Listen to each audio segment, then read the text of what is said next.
So I've been streaming Palworld a lot recently. I've been enjoying the game immensely. If you want to see my streams on my TikTok or my Twitch, there are links in the bio or the description, depending on where you're watching. Now, in this most recent Twitch stream, a commenter pointed something very interesting out. You see, over the past month or so that Palworld has been out, many people have been making many claims about the pals in Palworld and their similarities to Pokemon. However, one that sticks out to me after it being brought to my attention that is actually incorrect is that Grisbo, one of the titular pals of Palworld, is a direct carbon copy, or at least is inspired by the Pokemon Electabuzz. This, as it was pointed out to me, is not true, because if you break down Electabuzz and compare him to Grisbo, Grisbo looks nothing like Electabuzz other than being yellow and black, which, I mean, wow, they're both yellow and black. How revolutionary.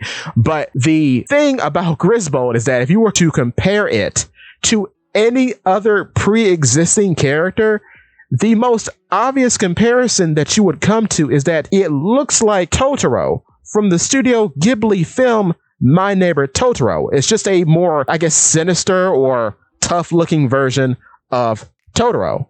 However, if you're still on your Pokemon kick, there is a more appropriate character to compare Grisbo to. Grisbo in design is just a fatter Zangoose. Because if you break down Grisbo's design, all the parts where it has asymmetry, Zangoose has those same points of asymmetry. For example, on its head, Zangoose has a red ear, and then that red ear translates into a check mark that goes over one of its eyes.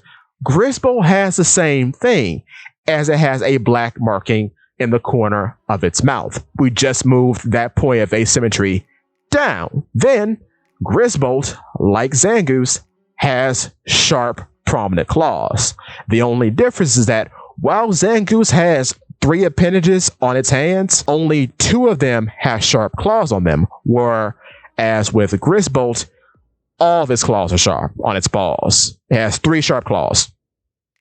Then in terms of body proportion, they both have these stubby legs, which translate into 3 pointed toes. Grisbo having prominent claws on its feet, where Zangoose does not. Grisbo has a asymmetrical horizontal thunderbolt across its belly.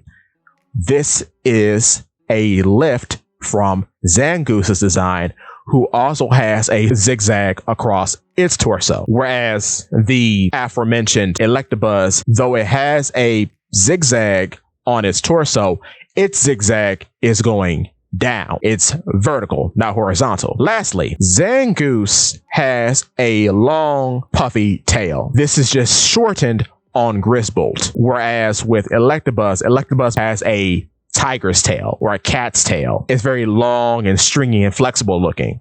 Whereas with Grisbo and Zangoose, it is puffy and more furry-like. So, with that being said, go play Palworld. It's sick, bruh. But other than that, give me your thoughts.